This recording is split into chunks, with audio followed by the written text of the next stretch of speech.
Okay, so our first presentation is on the homogeneity and the orientation and mineralogical characteristics of dikes across the Conejo Volcanic Suite. And these are three presenters from Moorpark College. We have Brittany Bailey. She's the one that's going to be speaking tonight. Brittany is a junior at the University of California, Santa Barbara, pursuing a bachelor's of science in earth science with an emphasis in geophysics. In 2020, she obtained 5 associates of science degrees in geology, an AS-T in geology, in mathematics, physics, and general studies with an emphasis in natural sciences at Moorpark College. And she's a member of CGS and has been attending CGS meetings since 2018. She plans on achieving a Master's of Science in Geophysics and devoting her time to thoughtful and innovative research to further understand and develop the field of earth sciences. Part of this team is also Abigail Travers. Abigail is a junior at California State University, Northridge, where she is working towards her Bachelor's of Science in Geophysics. Ms. Travers received the John Woolley Award from CGS in 2018 and graduated from Moorpark College in 2020 with an AS in Geology, AA in Natural Sciences, AS-T in Physics, and AS-T in Geology. Her goals include becoming a researcher and university professor, where she hopes to inspire the next generation of geoscientists and contribute new ideas to the field. Currently, she's working as a research assistant to one of her professors looking into oceanic deformation caused by the 1964 Great Alaskan Earthquake. And lastly, part of this team is Joshua Staple. Joshua Staple obtained his Bachelor's of Arts magna cum laude in art from California State University, Channel Islands in 2017. He's been studying geology since 2017 and attending CGS meetings since 2018. He has designed costumes for over 20 local theater productions, most recently with Actors Repertory of Simi. He has volunteered with Spectrum Arts Collaborative, which is a free arts program for youth in Simi Valley since 2018. He plans to achieve a graduate gemologist degree from the Gemological Institute of America and looks forward to continuing to work with gems and minerals throughout his career. So thank you so much for being our first student presenters, and I'm going to pass it over to Brittany.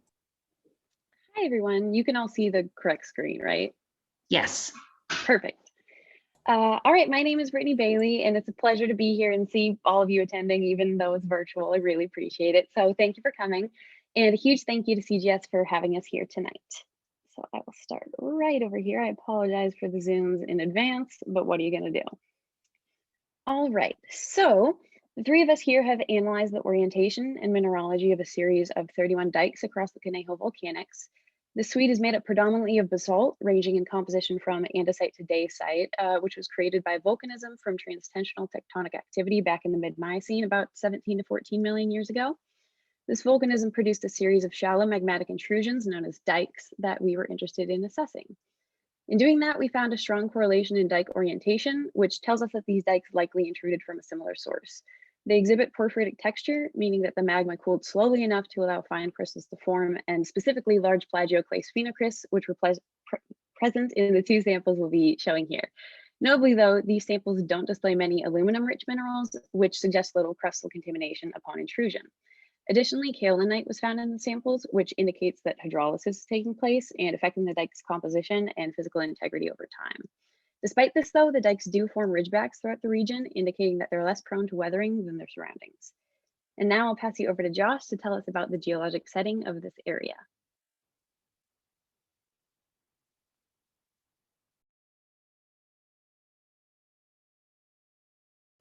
Thank you, Brittany. So we'll take a tour of the geologic setting of the area back to the Miocene epoch, about 24 million years ago, when the Monterey Plate, a microplate, started subducting under the North American plate. From 19 to 17 million years ago, this region went clockwise 90 degrees, and this rotation caused regional transtensional stress that thinned the overlying continental crust, which set the stage for 17 to 14 million years ago, when decompression melting triggered eruptions at the subduction plate boundary.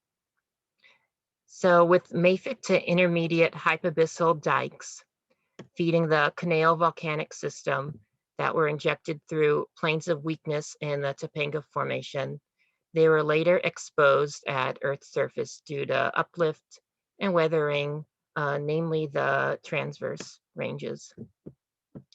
So our inspiration for this study to begin with was the well-recognized handbook, The Roadside Geology of Southern California, which states that the dikes of the Caneo Volcanics intruded vertically, then were tilted northward during uplift of the Santa Monica Mountains.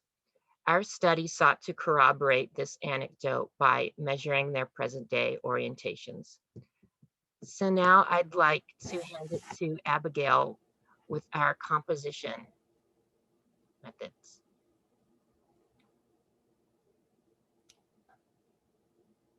Sorry, technical difficulties. There we go. Okay.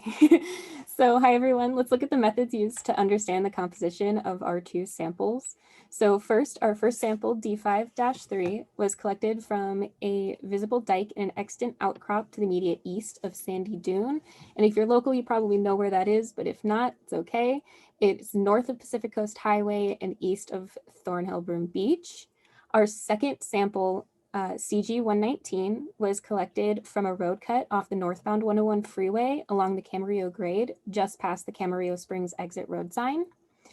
Once we had our samples, we cut them into billets at California State University Northridge. So big thank you to CSUN for letting us use their equipment, and then sent them to be ground into thin sections at Texas Petrographic. Once we had our thin sections, we observed the samples in 28 and 80 magnification in both plane polarized light and cross polarized light. And to understand the composition of the plagioclase, we evaluated it by averaging the extinction angle of 6 selected crystals of plagioclase. And I'm going to go back to Josh now. Thank you, Abigail. So with our sample that we observed in thin section, we calculated the composition to be about, oh, am I muted? Okay. About 55% plagioclase, 44% pyroxene, and 1% accessory minerals. Of the plagioclase, we calculated that to be 24% albite and 76% anorthite, yielding the plagioclase to be named bitaunite. So you can see in our photographs of the thin section that the bitaunite phenocrysts are visible, and you can also, also visible are the opaques as little black dots. We think that they are very likely to be chromite due to other published material, and the balance is the pyroxene as well. And so we plotted our sample on the QAP diagram as basalt.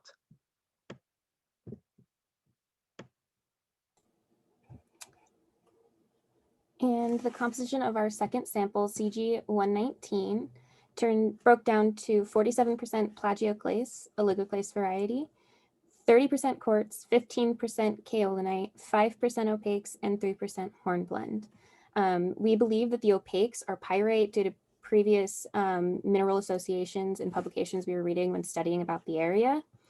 The sample also had porphyritic texture and contained plagioclase phenocrysts. When normalized and plotted on the QAP diagram, it plotted as a quartz andesite. And you can see in the left-hand picture, the kaolinite veins and the opaque minerals. In the middle picture, a nice zoned plagioclase phenocryst. And in the right side, a hornblende phenocryst. And to note that both samples D5-3 and CG119 were majority composed of plagioclase. They both showed porphyritic texture and contained plagioclase phenocrysts. So we're going to go back to Josh.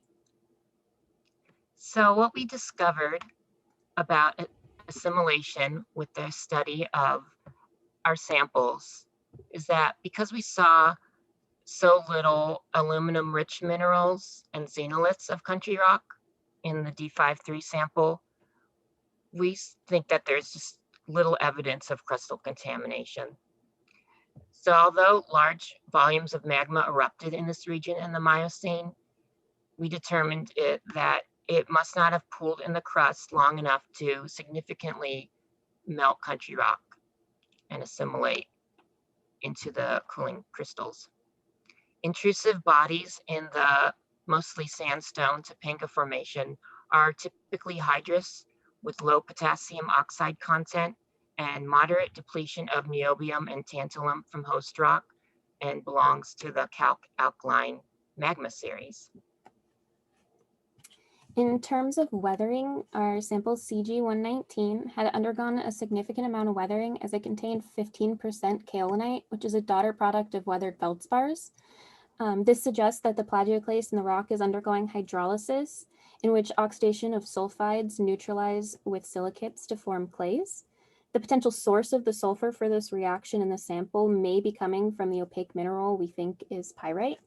And also noteworthy is that, as you can see in the figure to the side, the dike that CG119 was sampled from, as well as its surrounding dikes, are all relatively more stable than the material they intruded into, as they are now actually forming the ridgebacks. And we're going to pass it to Brittany. All right. So I analyzed the orientation of these dikes across the volcanics, and including the two samples that we've already discussed, I looked at a total of 31 separate dikes within 15 distinct clusters across the region, most of which were exposed along the Pacific Coast Highway from Santa Monica to Point Mugu, as we can see here in this map. Using a Brunson compass, I took the strike and dip of each of these dikes, and additionally, I took a sample of each of them in order to assess their compositions through mineral mode estimates. I then took all these data and made some serial plots, which we'll get to in a minute, plotting the poles of each dike, as well as adding contours to show the distribution of orientations. So here I've just presented the variation in dike orientation. These two tables are just statistics of the data, with the left table corresponding to strike data and the right table being dip data. Additionally, in each of these, I've also separated these data by composition. This acts as a viable method of clustering the data because the composition of intrusions varies over time. So this first plot here shows the poles of all 31 dikes, and by the contouring, we can see that the orientations of all these dikes are fairly similar, with the majority of them striking northeast and dipping at medium to high angles. And the second figure here is only the intermediate dikes, which show a strong correlation as well, oriented evenly between northeast and pure east. And these third and fourth figures here are both mafic dikes. The majority of them were also striking northeast, but about a quarter of all mafic dikes were actually oriented south. Now, these south-facing dikes were actually all within a single cluster, cluster number C10. So I just removed these as outliers and produced this last plot here, which is clearly more consistent. And as Josh brought up earlier, the Roadside Geology of Southern California Handbook by Sylvester and Gans claims that these dikes of the Conejo volcanics first intruded vertically and then were tilted northward. Our study does validate this here, but the handbook does fail to mention the large proportion of dikes which are striking eastward as well. But it's clearly seen by the general consistency and orientation of these present day dikes that they did originally intrude vertically as opposed to at an angle. And if this weren't the case, we wouldn't see the similarity across the entirety of the region. So our study did in fact confirm this claim made in the handbook. And with that, that's it. So we would just like to acknowledge the people who made this study possible. And the biggest thank you to Professor Roger Putnam for all that he's done for us and continues to do. And especially to Professor Renee Richards and the entirety of CGS hosting us, along with all these other wonderful students. That please stick around and watch them. It's going to be great. And to Moorpark College and CSUN for aiding us in our research, and all the people who played a part along the way. And thank you all so much for your attention and coming. It means a lot to us, and we'd be happy to take any questions you might have. Thank you so much, you guys. It doesn't look like anyone has put anything in the chat yet, but for those of you that are tuning in, please feel free to come off mic and ask your questions.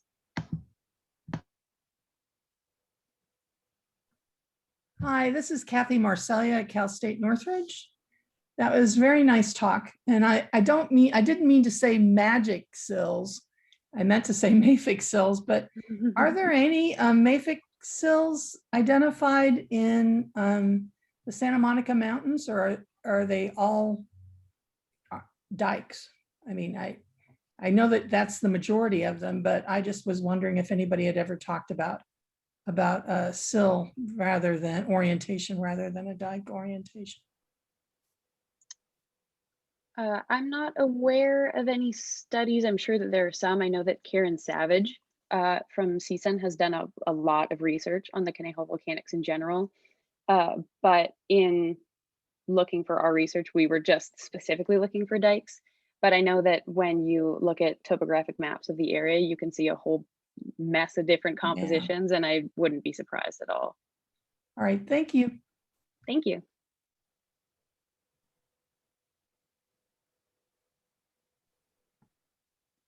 May I ask a question? Please. Go for it. So that was fabulous, you guys. It's great to see Thank some you. petrology. And I actually have kind of a petrology question. I'm wondering if you could tell from the thin section, the textures, if your quartz andesite, which also had a lot of kaolinite in it, if that you thought was primary, or could that be some secondary alteration that brought in both the quartz and the kaolinite at the same time? I'm going to have to answer with an I don't know, as I have yet to take petrology. So right. I'm still kind of learning the ropes of all of those things. So I'm sorry. Cool. Always good to have something more to look into. Thanks. Thank you.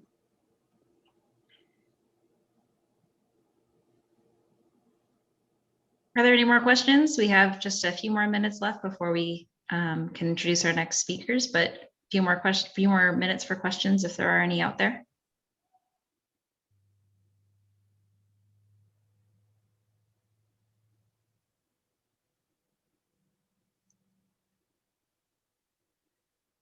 Okay, well, you guys must be off the hook then. Thank you so much for a really wonderful presentation. I really enjoyed the way that the poster visually looks with all of your great graphics. And thank you so much. I really appreciate it. You guys did a great job.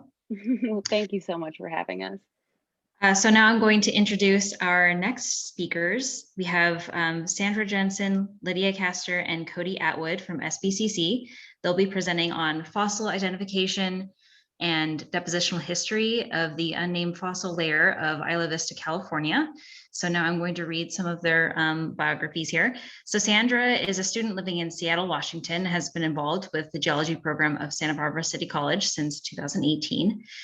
She discovered her love of earth science while attending an environmental geology class at SBCC. Since then, she has attended most field courses the program has to offer, and has been an officer of the geology club on campus and taken the upper level petrology mineralogy series with the college. She moved to Washington in the summer of 2020 and hopes to attend the University of Washington in the fall. She has been remotely involved in this project and has been able to receive samples and equipment from Santa Barbara in order to identify specimens that have traveled from over 1,000 miles away. We also have Cody Atwood.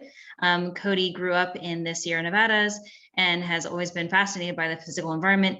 In 2018, he moved to Santa Barbara to pursue geological sciences with a dream of one day obtaining a master's or PhD. Since then, he has taken many courses the Earth and Planetary Sciences Department at SBCC offers. These include oceanography, dynamic geology, historical geology, and field courses in the Eastern Sierra, Death Valley, and Colorado Plateau. He found historical geology and the Colorado Plateau courses to be incredibly fascinating. Cody is excited for the opportunity to be involved in a research project and get his hands dirty while learning new skills in the field of geology. And lastly is Lydia Kastner. Lydia is a Santa Barbara native and took her first geology class in 2018 at SBCC when Jeff Meyer got her hooked on dynamic earth. When she has since gone on almost all the field courses at SBCC, including the summer field and Colorado Plateau trips. She has taken most of the courses the department has to offer as well, and especially enjoyed historical geology and petrology. Lydia has been very involved in the department as a Geo Club officer for the past 2 years, engaged with organizing overnight trips, professional development activities, and rock swaps. She's excited to be working on this project on many levels, from collecting samples in the field to identifying species and comparing them to their present day analogs. So thank you so much for being our second presenters for this evening, and I'm going to let Sandra take it away. Hello, everyone. First of all, thank you so much, CGS, for having us. and for all the other student presenters that are here. I really enjoyed that last presentation. It was really cool. So the three of us will all be presenting, and also, who won't be presenting but deserves a huge shout out is Stephanie, our advisor, who's been a really good guide through all this. So just want to say hi to everyone before we start. I'm Sandra. And hi guys, I'm Lydia, and then I'm gonna hand it off. Let's start off. Hello everyone, my name is Cody Atwood. I'm going to be starting us off here. The three of us have been studying the poorly characterized fossil-rich layer of the exposed sea cliffs in the Isla Vista area. Primarily, our research focuses on fossil identification and the depositional history of the Pleistocene layer within these cliffs. And here you can see an awesome little picture of us gathering data and information for this project.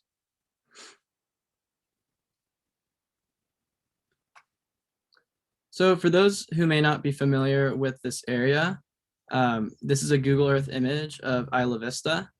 It is located just west of Santa Barbara, California. This area is actually home to many UC Santa Barbara and SBCC students. If you look to the left side of the image, there is a curve right near Coal Oil Point. That is primarily where we collected our data. And on the western side of the Isla Vista area, there is an exposed sea cliff that is approximately 1,000 meters in length. And within this outcrop, there is a fossil-rich layer that is mapped as the Santa Barbara Formation.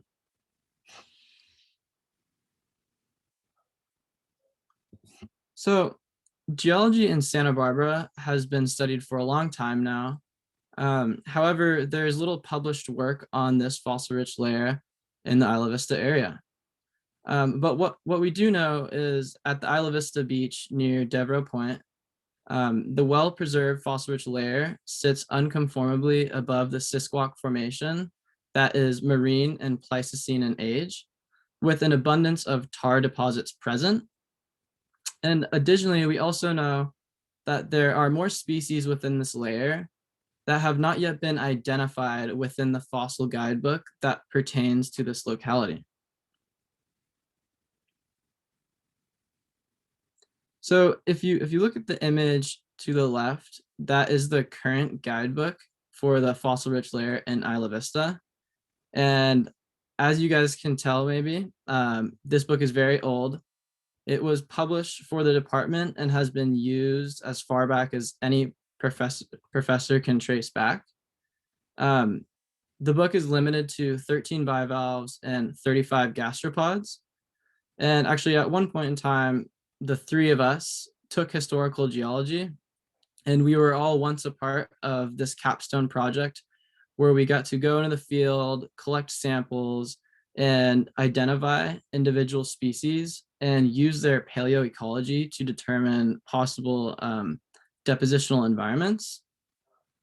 However, there were often times where what we found were not included in the limited scope of the guidebook, which is why we want to update the book. So primarily our main goal is to create an updated fossil guidebook available as a free resource for those studying the fossiliferous layer in the Isla Vista sea cliffs. Next, Sandra.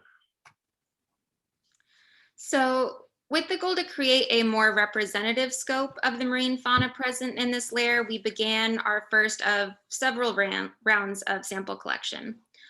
Our team accessed the sampling area via the steps at the west end of Del Playa Drive in Isla Vista. Walking west along Devereaux Beach, we selected 3 sampling locations across the approximately 1,000-meter stretch that you'll see starred on the picture on the slide. At each of the 3 locations, 5 gallons of bulk material were collected. Enough material was collected from each location to take as much of a complete representation of the vertical section as possible. All of the bulk material collected was labeled by location and distributed amongst our team for sorting. During the extraction and identification process, our team carefully removed all marine fossils visible to the naked eye and separated them out from clastic and tar material. Microscopes were also used to locate microfossils within the sample material. Fossil species were identified using the SBCC and the Morris text field guides. The Morris field guide you'll see cited down at the bottom of the slide. We also used several online resources.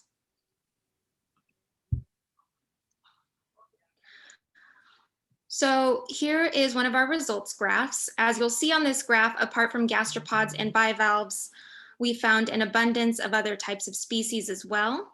A closer look will show that the large numbers of the species reflect mostly fossil fragments, such as sea urchin fragments and barnacle pieces. Some data was not included in this graph because it didn't exactly contribute to the scope of the graph. So between the two main fossil classes of interest, we found that in our first round of sampling, gastropods were the most abundant and the most diverse. So as we continue to collect from our research location, these relative abundances may change.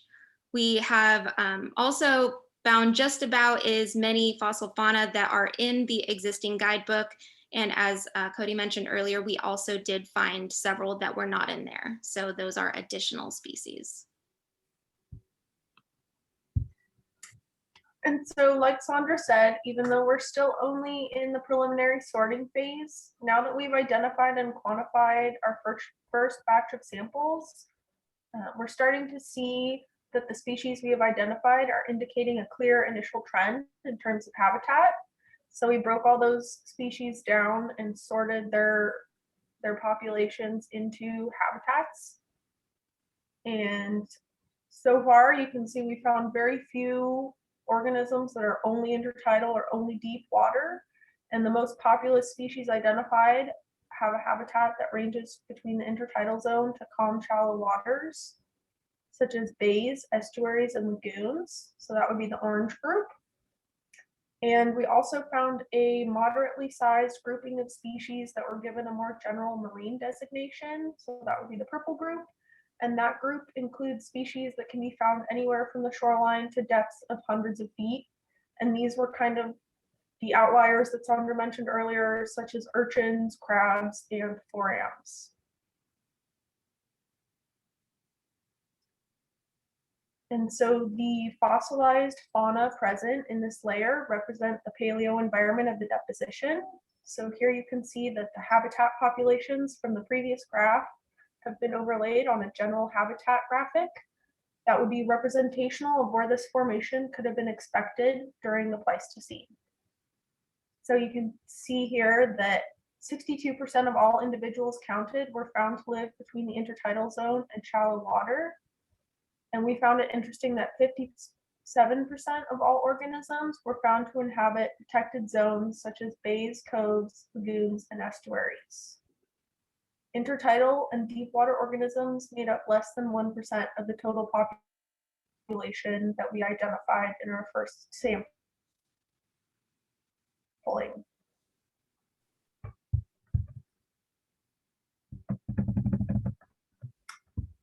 And so to sum up our scientific understanding so far, we believe this fossilized Pleistocene layer in the Ivy Beach cliffs likely represents a well-preserved formation that would have supported these 46 species and hopefully many more to be discovered and counted with future sampling. Based off these populations, we have interpreted a marine intertidal protected environment, such as a bay, estuary, or lagoon.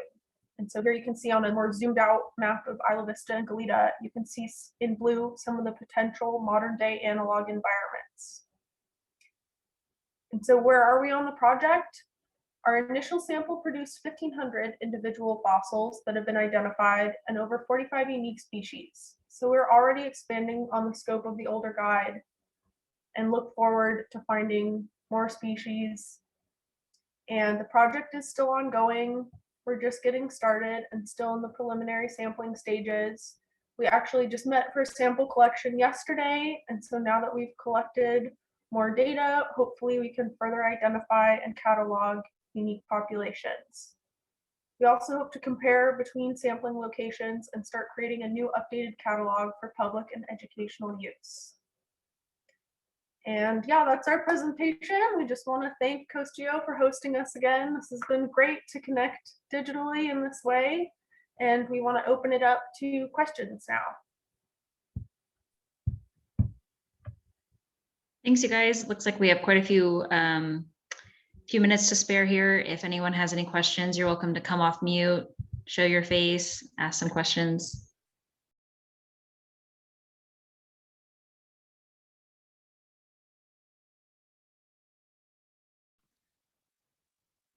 Well, if I could say one more thing while people are potentially thinking of their questions, or not, if you don't, that's cool. We also wanted to, I'm not sure if he's here tonight, but thank Kainalu Kamai. He was a part of this project in the beginning. He couldn't continue with us, unfortunately, but he really contributed a lot to a lot of the preliminary work.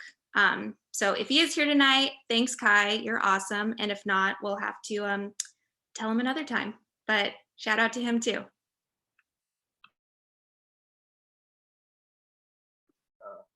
Thank you, Sandra.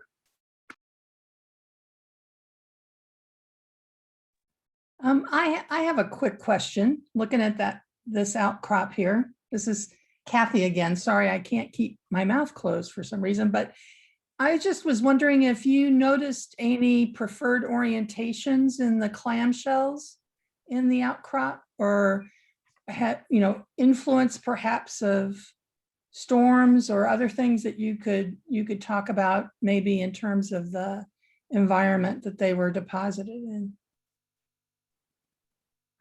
Well, I will say that, at least as far as I noticed, and maybe Lydia has something else to say about it, is that the only clams that we really noticed in a preferential orientation were the boring clams that were bored basically at the boundary of the Sisquoc.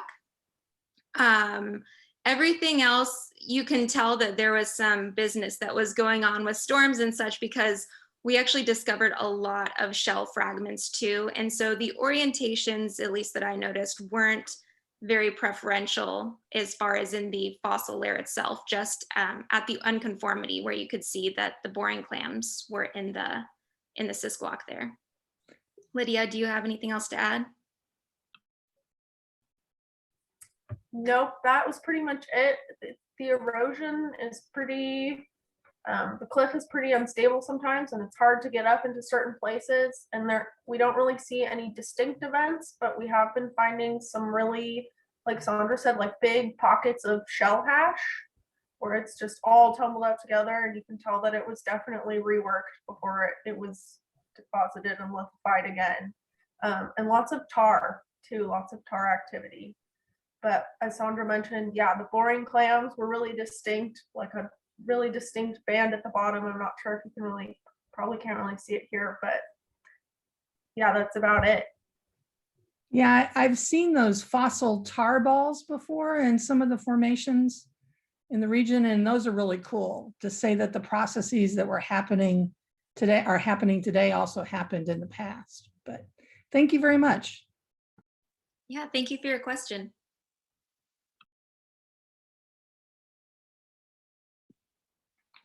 I have a quick question, but I first want to say, guys, that was awesome. You guys killed it. If my memory serves right, I'm pretty sure that Santa Barbara in the late Miocene was like offshore, right, underwater. Are you guys gonna try to, like, after you collect more samples from the shells, kind of focus in and see like a more up-to-date picture of where in Santa Barbara kind of was uplifted and left the offshore and kind of was exposed at all? So I think right now we're just going to be focusing on the exact time of deposition, especially because that's really what the capstone project and the fossil layer itself are in relation to. The uplift is definitely an interesting part of it. I don't know if that's going to factor into our research at all. So I'm going to say probably not, but that's definitely an interesting part of it. Sweet, thank you.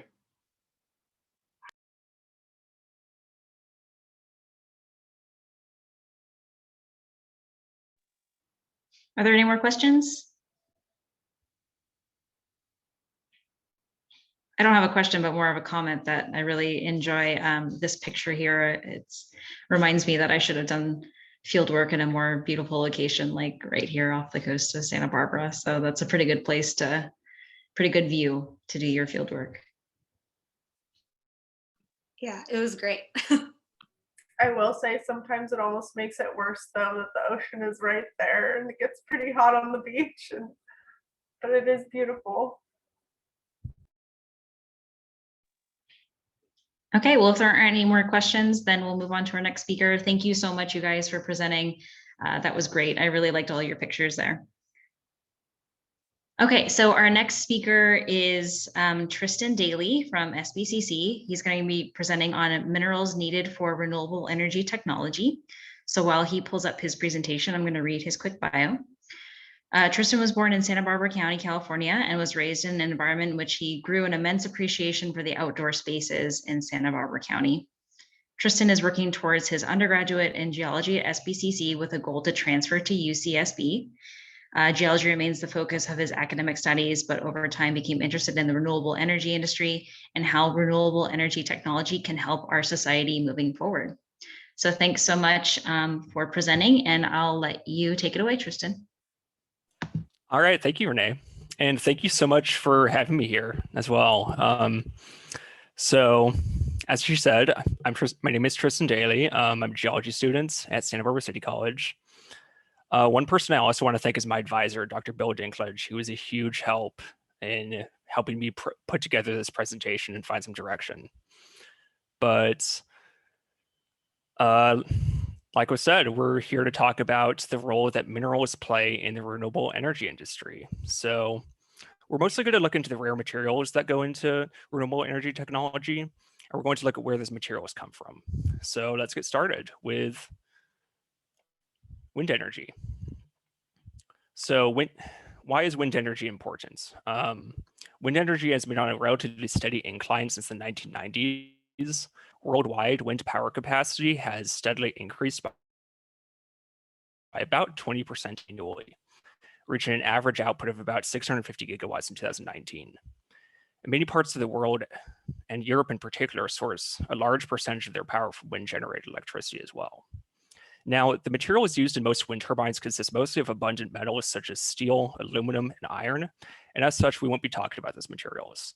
Rather, we're going to look at the rarer materials that are often utilized in wind turbines. So let's talk about rare earth elements and their role in the wind industry. Rare earth elements are a set of 17 chemical elements, mostly lanthanides, that exhibit similar chemical properties, but vary widely in their electrical and magnetic properties. Now, rare earth elements are used in most electronics today, so they're very important. They're not particularly rare as far as the crustal abundance is concerned, but they're called rare because they are rarely concentrated in mineable ore deposits, and so they're hard to extract as a result. So one of the rare earth elements that's particularly important to the wind industry is neodymium. Neodymium doesn't occur naturally on its own as a free element, but it does occur in certain minerals.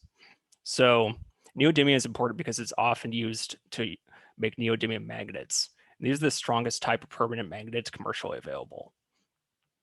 And neodymium magnets are vital components for generators that were used in about 23% of wind turbines in 2015, while the remaining 77% used standard steel and copper generators. So let's talk about where neodymium occurs. Like I said, it doesn't really occur naturally on its own as a free element, but it is found in certain minerals, the most important of which are bastnasite and monazite. Bastnasite is actually a mineral group that in general is a fluoride carbonate that can host a variety of rare earth elements. Each mineral in the bastnasite group is classified based on what rare earth element it contains, and cerium is the most common. Now, similarly, monazite is also a mineral group that can host a variety of rare earth elements, but it is classified as a phosphate. So let's talk about where neodymium is primarily mined. Now, since China's domination of the market during the 1990s, most countries have either closed or ramped down their rare earth element mining operations. And the only active mine remaining in the United States is Mountain Pass Mine, which is located in San Bernardino County, California. This is an open pit mine that is currently owned by MP Materials, who bought it in 2017. And the mine is now complete with rare earth element operating and processing facilities. And the geologic setting in Mountain Pass is called the Mesoproterozoic Mountain Pass Intrusive Suite, and it consists of 1.4 billion year old ultrapotassic igneous intrusions that were followed by carbonatite dikes. And these are both thought to be from the same magma body, but there's some debate on that. Now, ore mineralization primarily occurs in the carbonatite, and most of the rare earth elements processed out of Mountain Pass come from bastnasite. The monazite is also mined. So now that we've talked about neodymium and its role in the wind industry, let's move on to solar, specifically looking at photovoltaic panels. So solar, like wind, is a growing industry.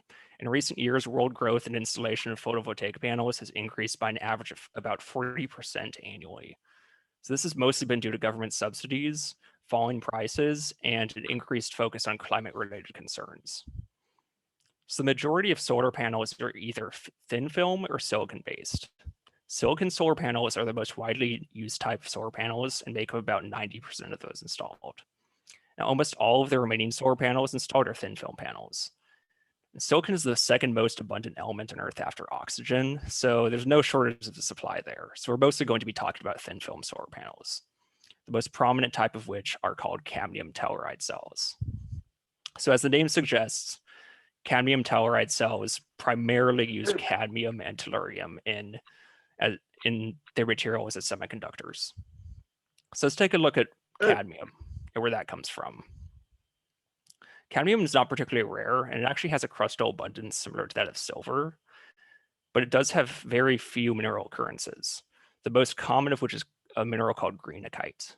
Greenachite is a rare cadmium sulfide that is almost always found in occurrence with sphalerite, which is a zinc sulfide, a much more common sulfide mineral that's frequently mined as a main ore of zinc. Now, sphalerite isn't really mined for the sole purpose of obtaining cadmium from greenachite because of greenachite's rarity. Rather, most cadmium is found as a byproduct of sphalerite mines that are intended to produce zinc out of sphalerite. Now, top producing countries of sphalerite are Australia, Bolivia, Canada, and Chile. Mines do exist in the United States in states such as Alaska, Idaho, Missouri, and Tennessee. However, the US is not a main producer of the mineral, or cadmium in general.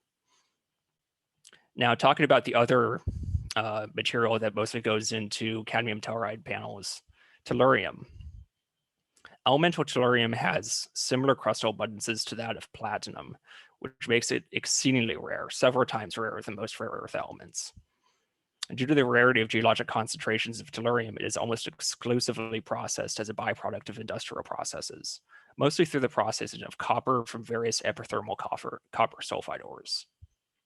Now, small amounts of tellurium can be extracted from gases that are produced during the smelting of sulfide ores that is done at lead processing plants. All right, so now that we've talked about some of the rare elements that are used in photovoltaic panels, let's move on to battery technology. So with the nearly exponential growth of both renewable energy and electric vehicle industries, the demand for batteries has never been higher than it is today. The primary limitations of renewable energy sources like solar and wind is their intermittency. Neither of them are capable of producing electricity 24/7. So low cost, high capacity energy storage. Put your earphones in If renewables want to make a dent in large scale energy grids. Batteries are the most viable solution to this energy storage problem. Electric vehicles, similarly, are driving up the demand for batteries, who require an efficient battery that can not only charge fast, but has sufficient energy density to carry heavy vehicle long distances. So let's move on to lithium. Lithium is generally regarded as the best possible material for an anode in batteries, mostly because lithium is the lightest of the alkali elements and also has the highest electrochemical potential. Now, the end result of these two things is that lithium-ion batteries possess the highest energy density and voltage of any battery type. And even most of the more promising emerging battery technologies still rely on lithium. So at any rate, it's probably here to stay. So where does lithium come from?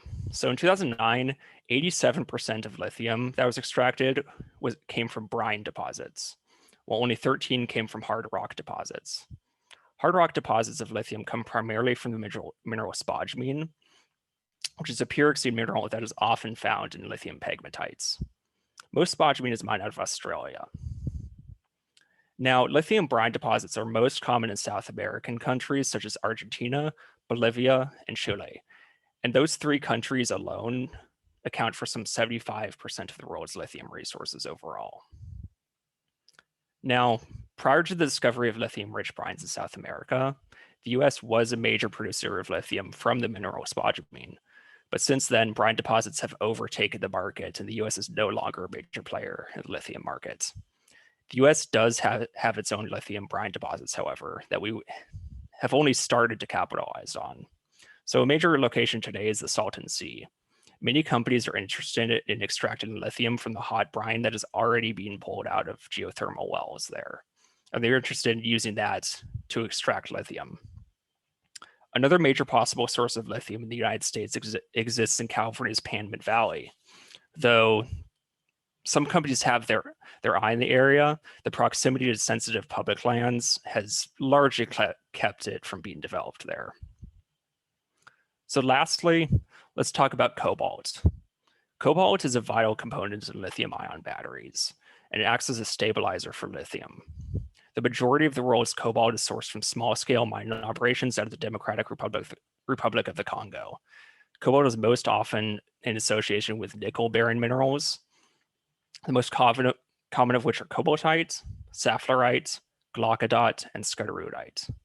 Now, despite the occurrence of these minerals, the majority of the world's cobalt comes from secondary industrial processes during the refining and the processing of nickel and copper ores. And that's mostly all I have on that. So as the old saying goes, if it's not grown, it's mined. And this is especially true for renewable energy technology. Renewable energy has its clear benefits, but as we've seen, many of these technologies require rare and exotic materials to even function. And until new technology can replace the need for those materials, the demand for them isn't likely to go away.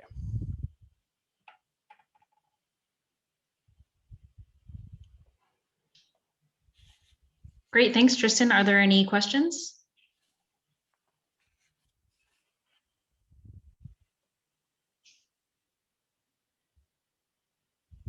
Well, if maybe as people are thinking about their questions, I have a question. President Biden had announced that there's plans to do 30 gigawatts of offshore wind energy by 2030. That seems like a pretty hefty goal for alternative energy, especially in as some of these things are still being developed. What do you think are going to be the challenges going forward as like United States tries to meet some of these metrics for renewable energy in terms of like supply chain and in terms of getting some of these resources? What do you think some of those challenges will be in the next decade or so? Yeah, so I mean, it really depends what industry you're talking about. Solar, wind, geothermal, they all have their own limitations, and a lot of the minerals that are involved in these things can be geographically dependent. They might not be found in the United States. You know, many of them, China kind of has a stranglehold in the markets because they could extract them at faster rates or they have more resources available. And a big challenge that we might find here in California, particularly you mentioned Biden's plan to do offshore wind farms, is that people might not like the idea of it because of how it looks. You know, we kind of like the idea of out of sight, out of mind, and traditionally offshore wind farms have been seen as pretty unsightly. But that's a really good question. Yeah, I think that's a good point, is that it's not just about, you know, what resources we need in order to build these types of facilities. It's whether or not they're, you know, like talking about California here, if people want them there, or if they're, if it's the right location to build these wind farms and things like that. So thank you for your answer. Are there any other questions? Please feel comfortable coming off mic. I have a question about the brine pools in South America. What's the longevity of those brine pools? Like, how long can they be mined for? Or is there a limit to the capacity they can produce before like the US markets are back on as far as extraction with the lithium? That's actually a good question. You know, to be honest, I'm not sure. I kind of looked at the metrics of how long it took them to develop or extract brine, but I imagine it depends largely on how big the deposit is. You know, not all of them are created equal. The one in Panamint Valley is, I think, smaller than the one in the Salton Sea. And I'm sure it's the same in South America, but they have by far the largest resources of brine deposits in the world. But as far as timelines go, I'm not sure. Okay, thank you.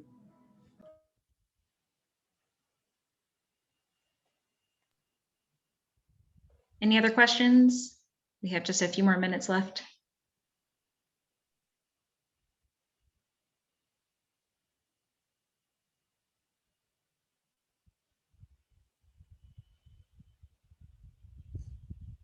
Okay, well, Tristan, doesn't seem like we have any more questions, and thank you so much for sharing your presentation. We really appreciate it. Okay, great. Thank you for having me. Yeah, thank you. And thank you so much to all of our student presenters. You guys did a great job. So round of applause to everyone for putting together really amazing presentations, and they all looked really beautiful and succinct, and you guys did a really, really great job. So I'm hoping that we can continue this tradition of having more student presentations like this next year.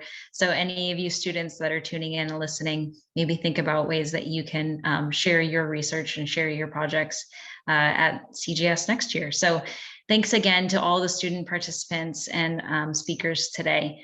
The presentation was recorded and will be available on our YouTube channel. And so now we're right on schedule here to start our scholarship night. So I'm going to pass it off to Eiko, who's going to dive into our scholarships. Good evening, everybody. My name is Eiko, and I am the scholarship chair for Coast Geological Society. And this is a grand night. We're going to be presenting some scholarships to some very, very amazing students tonight. So I'm going to go ahead and share my screen with you guys. Can you guys see that? Perfect. So yeah, looks good. So just give me a second. Sorry, technical difficulties. Here we go. So first of all, I want to thank all our members, our sponsors and friends who contributed to our GoFundMe campaign to raise the funds for this year's scholarship awards. Like they said earlier, this is one of our best fundraising events. So thank you to everybody. And these are, I just wanted to show you some of the colleges that are some of the schools that are being represented tonight from our local area. And so Coast Geological Society is in partnership with the Pacific section of the American Association of Petroleum Geologists, and to award outstanding geoscience students from schools within our community. So we're going to start with our first one. And our first one is the CGS John Woolley Scholarship. And so John Woolley was a petroleum geologist, and he was an instructor at Oxnard Community College. John, a Southern California native and a resident of Ventura for many years, was an enthusiastic geologist who enjoyed investigating and teaching about the wonders of our physical world. He enjoyed sharing his vast knowledge of California's geology with colleagues, students, and friends. And CGS has historically held a golf tournament fundraiser in his name, when we're not stuck in COVID, to raise funds for student scholarships. And so this year's CGS John Woolley Scholarship Award goes to Oxnard College student Mark Mulhern, with his instructor is Manny Science. And Manny couldn't be with us tonight. So since I teach at Oxnard College, he's asked me to introduce Mark on his behalf. So Mark Mullen is an amazing individual. He is pursuing a degree in geotechnical engineering. He has maintained a 4.0 GPA. He used to go to the Embry Aeronautical University, and he transferred over to here. He's also been a full-time active duty for 21 years in the US Navy as part of the Seabees. And he has, with the Navy, been a geologic technician, a civil engineer aide, and he also carries his current GPS surveyor certification. And not only has he had all these amazing accomplishments, but Mark is also a single father.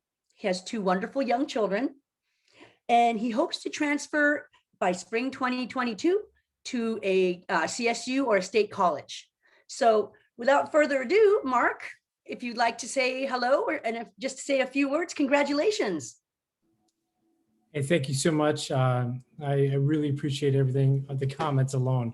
Thank you for those, kind of flattering. But so I've been in the Navy for 21 years. I'm looking at getting out and pursuing something that's always interested me, and that is geology. So of all the countries I've been to, probably 30 plus countries, every time I find myself either digging in the ground, trying to find something, or always fascinated with the mountain landscape, or just what that country and that part of the earth has to offer. So it's always something that's intrigued me, and now's my opportunity to pursue it even more. So that's what I'm really excited and passionate about. Thank you, Mark. Everybody. Congratulations. Thank you, Mark. Oh, thank you. Thank you.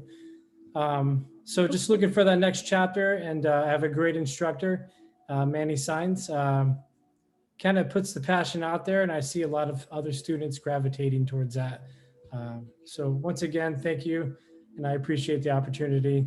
Something I didn't foresee, but thank you. Thank you, Mark. So our next award is a new award for CGS, and it is the Team EcoBob Student Scholarship.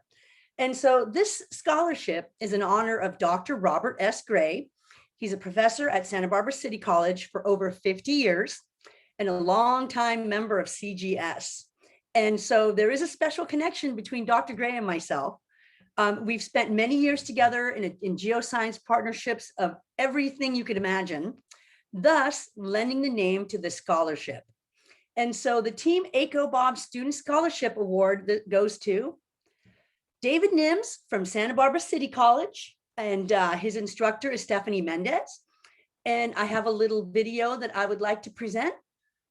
Oops, you know what I need to do really quick? I apologize terribly. I did a bad thing. I need to, I do this every time I teach too. I need to share the sound with you guys to make sure you can hear this. Okay, can you guys see it now?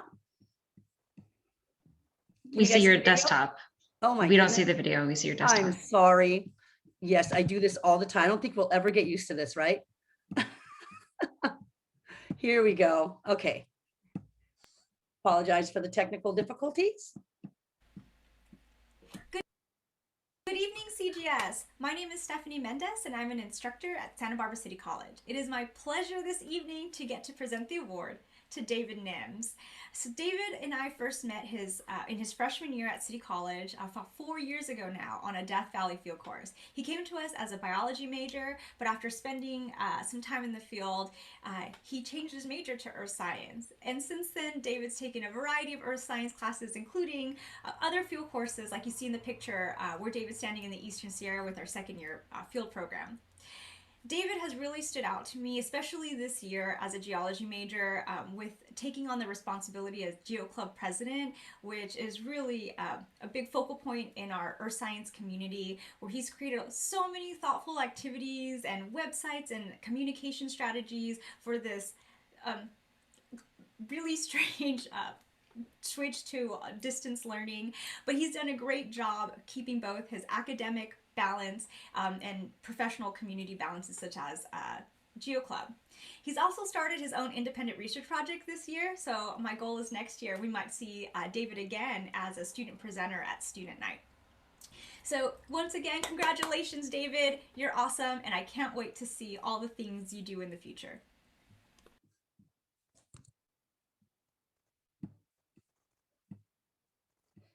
Oops, sorry.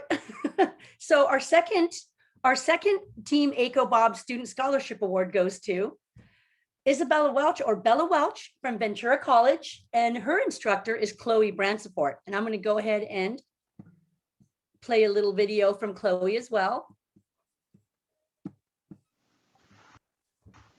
Ventura College would like to say congratulations to Bella Welch for winning the Coast Scholarship Award, and thank you to Coast for providing these scholarships to our students.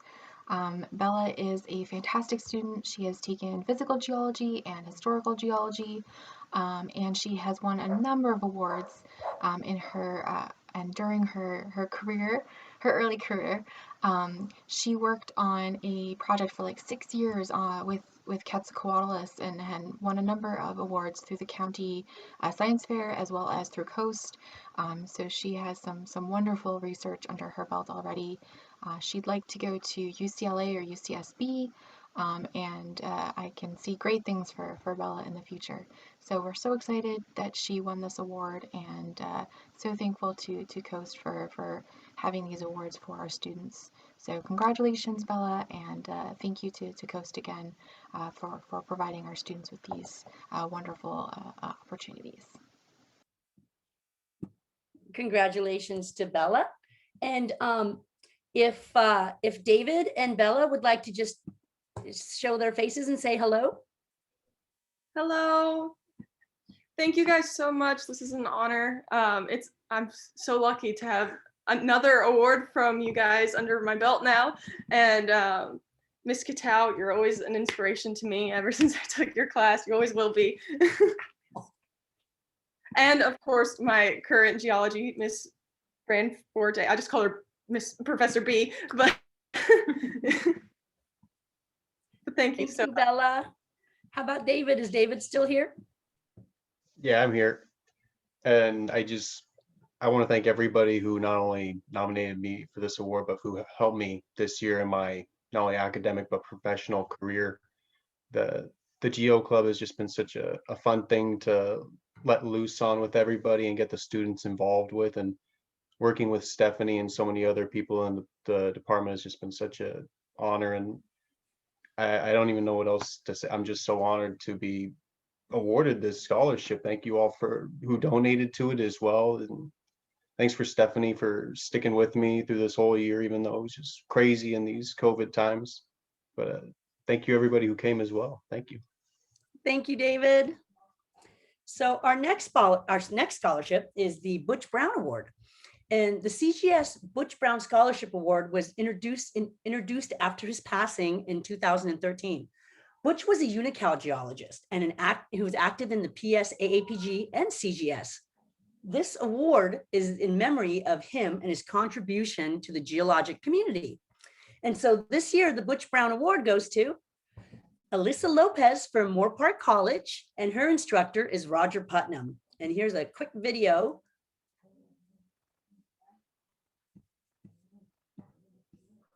Good morning. Hello. Here we are in good old Simi Valley in front of this Santa Susana Formation. And here I have Roger and Alyssa. Roger, why did you choose Alyssa for this? I chose Alyssa because during this pandemic, we've been locked in our Zoom classes, and Alyssa has brought all of her enthusiasm and positivity to every Zoom room, and that just makes our life in our Zoom caves so much more bright. And she deserves all the support she can get to bring that positivity and stoke on geosciences to future geology classrooms, wherever she may end up. So, Alyssa, you're the best. I'm so happy for you. How do you feel about having this scholarship? I feel really blessed that Roger chose me for the scholarship, and he's made geology classes really fun and made me actually want to get into geology a lot more. So thank you, Roger. Thank you, Alyssa, and thank you, Coast Geological Society. Thank you. That's so cute. So so if Alyssa would like to say a few words. I don't think Alyssa could make it tonight. Oh, I'm sorry. She was here earlier. Oh, she is? She was. Oh. Maybe she's not anymore. Okay, it's okay. We can move on. Thank you. Congratulations to Alyssa and Moorpark College. Moving on. The next award is the Tom L. Bailey Award. And so the Tom L. Bailey Award was established in the early 1980s. Tom L. Bailey was a prolific field geologist, an instructor at Ventura College, and he wrote many articles on the geology of the transverse ranges, Ventura, and the Santa Barbara areas. CGS honors this award in his name to a community college student within our community. And so this year's Tom L. Bailey Award goes to Santa Barbara City College, Paris White, and her instructor is Bill Dinklage. So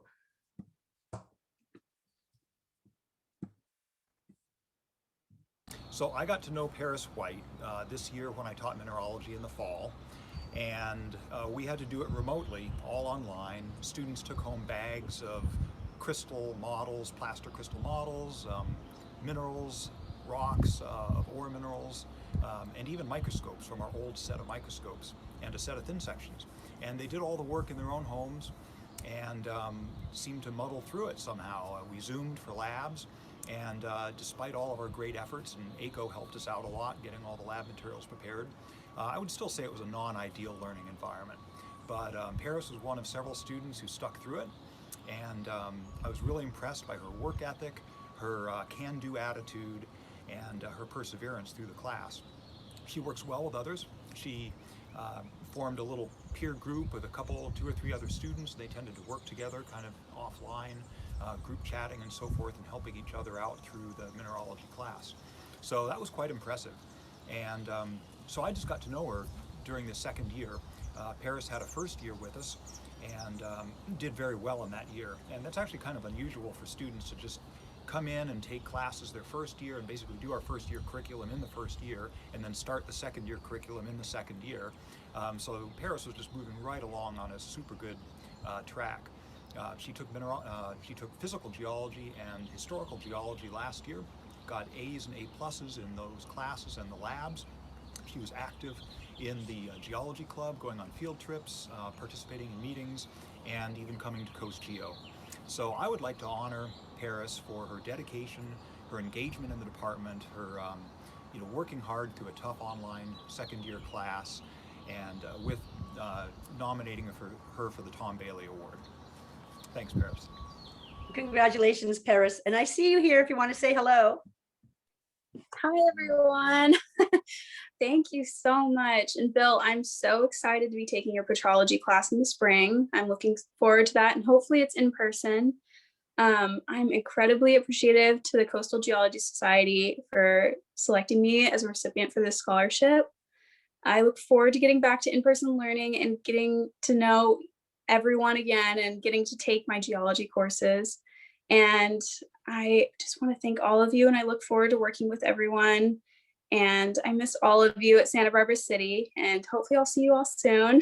Thank you so much for giving me this opportunity. It's great to see familiar faces. All right, thank you. Thank you, Paris. Congratulations. Thank you. So, our next student scholarship awardee goes to Cal Lutheran University, and Madison Karsich is the recipient of the CGS Student Scholarship Award. And so her instructor is Megan Fung, and here's a little video.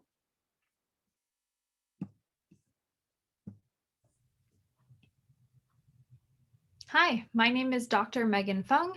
I am an assistant professor in the Earth and Environmental Sciences Department at California Lutheran University, and I am beyond pleased to congratulate Madison Karsich on her Coast Geological Society Scholarship Award. Madison is currently a junior geology major at CLU, and I've known her since January 2020. Over the past year, Madison has completed 2 courses under my guidance, physical geology and climate change. And in both courses, she earned the highest grade in the class, which is really excellent. Madison's enthusiasm for learning and constant positive attitude is refreshing and greatly appreciated, especially during the pandemic. Madison is able to excel in independent work as well as group settings. Recently, she has been organizing online study sessions for her classmates, which I hear are going really well. Outside of the classroom, Madison is currently in the process of starting a student-led Earth Club on campus. She also aspires to link what she learns in the classroom to field or lab opportunities. And so this summer, she will be joining me in the lab to research the response of marine microfossils, specifically foraminifera, to warming events of the past as a STEM Allies Fellow. This award is greatly appreciated, so I want to end by thanking the Coast Geological Society for supporting and highlighting our geoscience students. So congrats again, Madison. Congratulations, Madison, and I do see that you're here. If you'd like to say hello. Hello, I just want to thank you all so much. This year has been absolutely crazy and everything helps. I'm really excited to get back to in-person learning. I actually started off as a film major and I'm currently a geology major, so I made a really big, 180, but I absolutely love geology and I can't wait to pursue it further. Thank you again. Thank you. Congratulations again, Madison. So the next awards, the next series of awards is the PSAAPG, Pacific Section of the American Association of Petroleum Geologists. And we have some undergraduate and graduate level awards.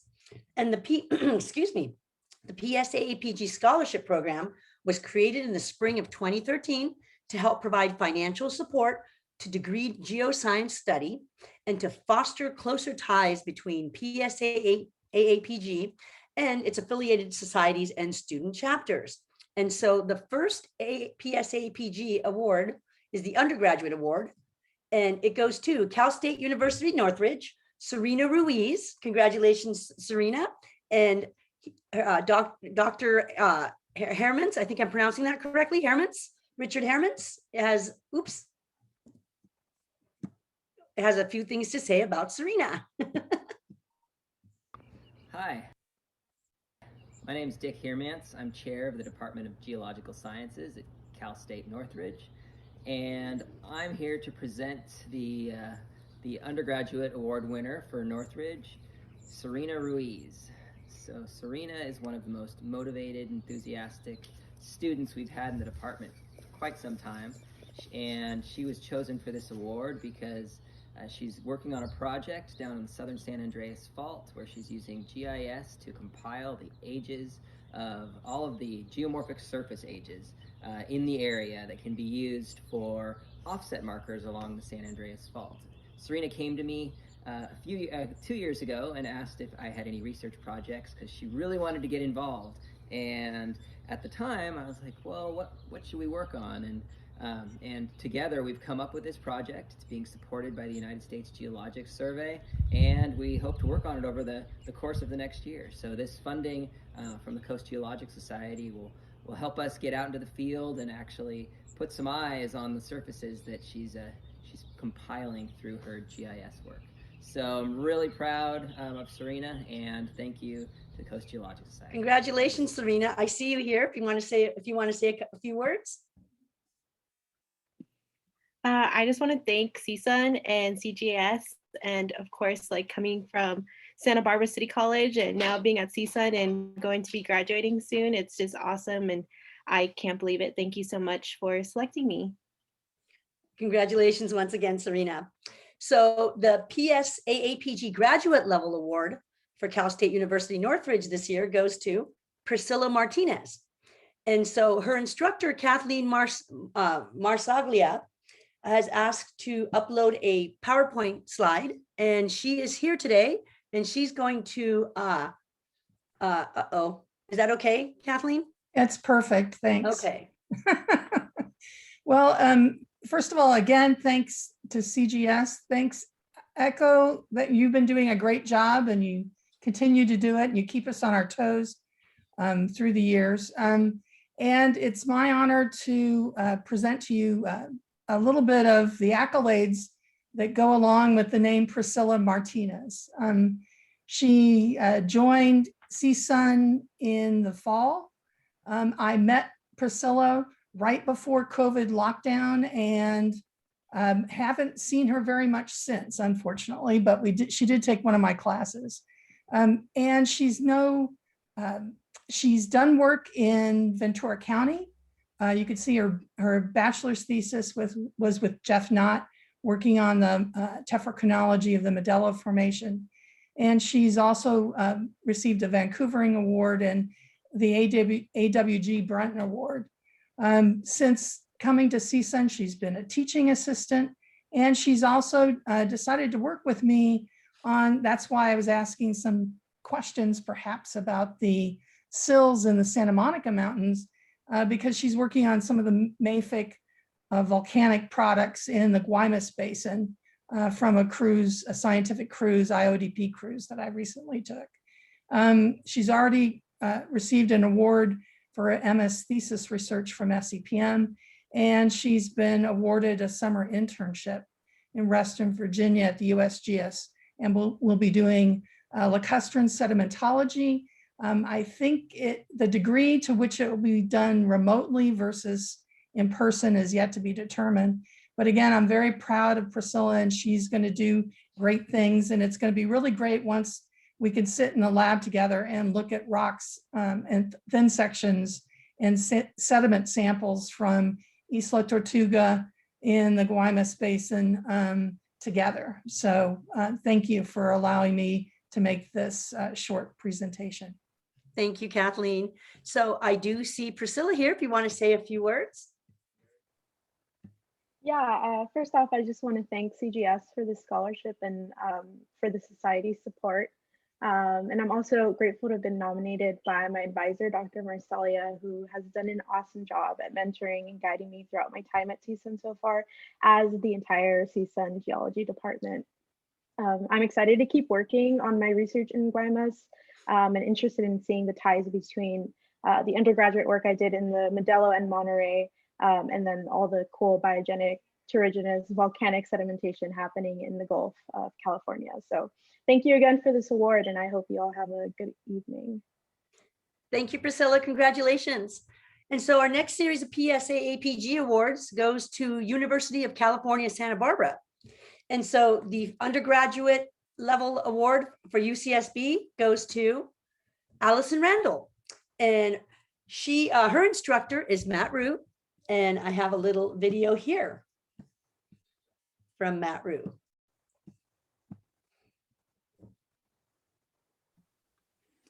Hi, everyone. My name is Matt Ryu, and I'm a faculty member in the Department of Earth Science at UC Santa Barbara.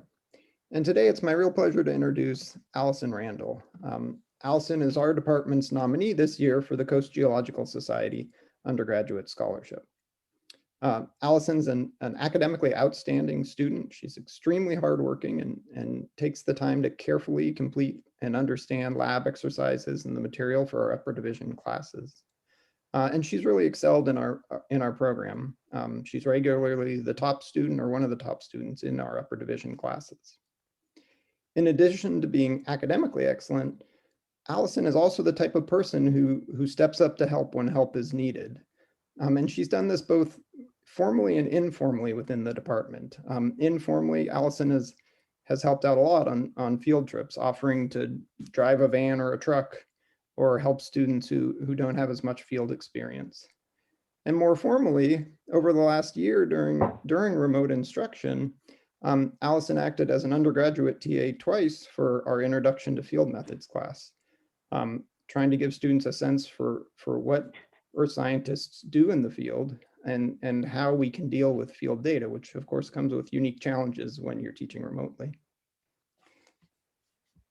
Allison has gained field experience both through our undergraduate program and as a field assistant. These are just some pictures of Allison out on field trips with the department. Here's Allison up at the top of Van Winkle Mountain in the Mojave Desert and descending into a lava tube at Pisgah Crater. And then a shot out on a structure field trip. Allison served as a field assistant in Namibia for 4 weeks in the summer of 2019, where she was working with one of Francis McDonald's graduate students, Judy Poo. And they were doing some really interesting research on Neoproterozoic deposits there that have been interpreted to be related to snowball Earth events.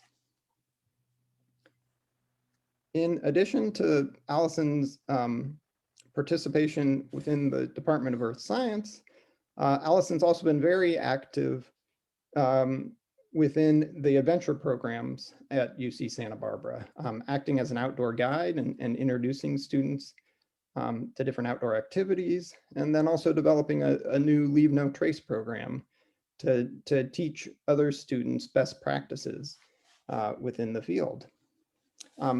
Back within the Earth Science Department, Allison's been an active member of the Student Justice, Equity, Diversity, and Inclusion Committee, or the Student JEDI Committee. And the Student JEDI Committee has been working very closely with the Parallel Faculty JEDI Committee over the last year to try to tackle the really important issues of justice, equity, diversity, and inclusion within the geosciences. Allison is also one of the founding members of a really exciting new mentoring program within our department, which is referred to as the Geoscience Enrichment and Mentoring for Students by Students. And this is a program that was developed completely by a core group of undergraduate and graduate students. And the idea of GEMS is to match up graduate students and upper division undergraduate students with some of the newer earth science majors in order to help them navigate the major, but also to think longer term about career goals and what they can be doing now in order to achieve their career goals. This year, Allison's doing a senior thesis with me, studying geoscience education, and specifically trying to better understanding what type of training earth science graduate students need in order to be effective teachers in the field, which is really a problem that's unique to the geosciences. And so she's doing some really interesting work on that. And building on that experience, Allison has been admitted for a master's degree at Boise State University next year and will be starting there in the fall. So in summary, Allison is both an academically outstanding student, but beyond that, she's just involved in our department and throughout the university in so many different ways. And I think she's just an excellent choice for the Coast Geological Society scholarship. Thank you. And I believe Allison is here if she would like to say a few words. Yeah, I just want to say thank you so much for this award. Thank you to CGS and to UCSB for nominating me.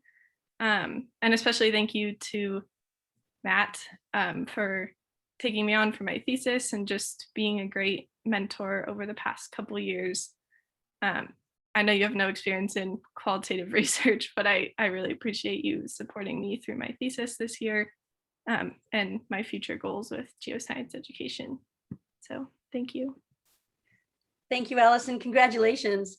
And finally, our last award goes to the UCSB Graduate Level Award from PSA APG. And this year, our award winner is, oops, sorry, got to keep my cursor in the right spot. Oh, Penguan Han. He's the Graduate Level Award, and his instructor is Roberta Rudnick. And here's a little video from Roberta. Hello, my name is Roberta Rudnick. I am a professor at UC Santa Barbara, and I've been asked to say a few words about why I nominated Penguan Han for the Coastal Geological Society scholarship. This is a picture taken in Tibet in the summer of 2019. This is Penguan here in the blue, and some of my former graduate students, and we are at the highest elevation that we achieved on that trip at 5,013 meters. Penguan started his graduate education at UC Santa Barbara that fall in September. And of course, we all went through the shutdown for the pandemic shortly thereafter. Fortunately, Penguan had accumulated some data of halogen geochemistry for a series of glacial diamictites that we have been studying to investigate the composition of Earth's upper continental crust. And these diamictites range in age from 2.9 billion to the Phanerozoic.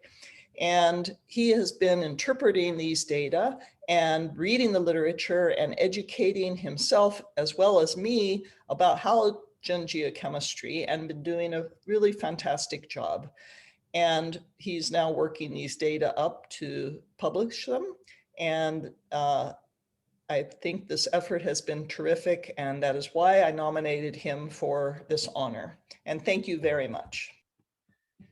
And so I do believe that Mr. Han is here today. If you would like to say hello. Hi everyone.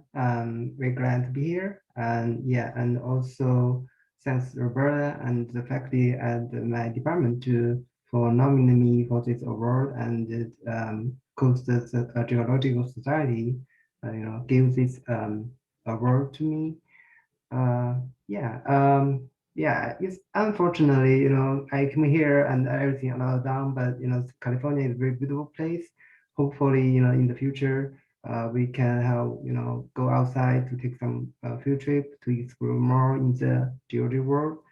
Yeah, and also hopefully, yeah, I will go further to continue my PhD study on this geology and to have a professional position in the future. And also, yeah, during the pandemic, hope everyone can stay well. Yeah, have a good night. Thank you, Pengwan. Thank you. Thank you. And so congratulations, by the way. And so this wraps up the scholarship award for all the students for this evening. I just want to once again congratulate all of our students who have received awards tonight. Let's give them all a round of applause. And I would also like to take this moment to thank all of our donors, all of our supporters. I would like to thank Dr. Robert Gray. I would like to thank all of the people who donated to our GoFundMe page. I would like to thank all of our CGS members who have been actively supporting this organization and providing a way so that we can help our students in this community who want to pursue a degree in the geosciences. This is an amazing thing. And so I thank you. And I'm going to now turn the meeting over to Eric. Go ahead, Eric. Thank you. Thanks, Tycho. Well, thanks to all of our speakers tonight. I am just completely amazed on how good all of those presentations were. So again, thank you guys for your presentations. And it's been just such an amazing opportunity just to see all of these students get these awards, and it brings back good memories for myself and to see others achieving and doing so great in school. I'm really happy to be here today.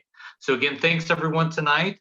Please use the chat to thank all the students who have participated, who have been in our presentations and have won these scholarships.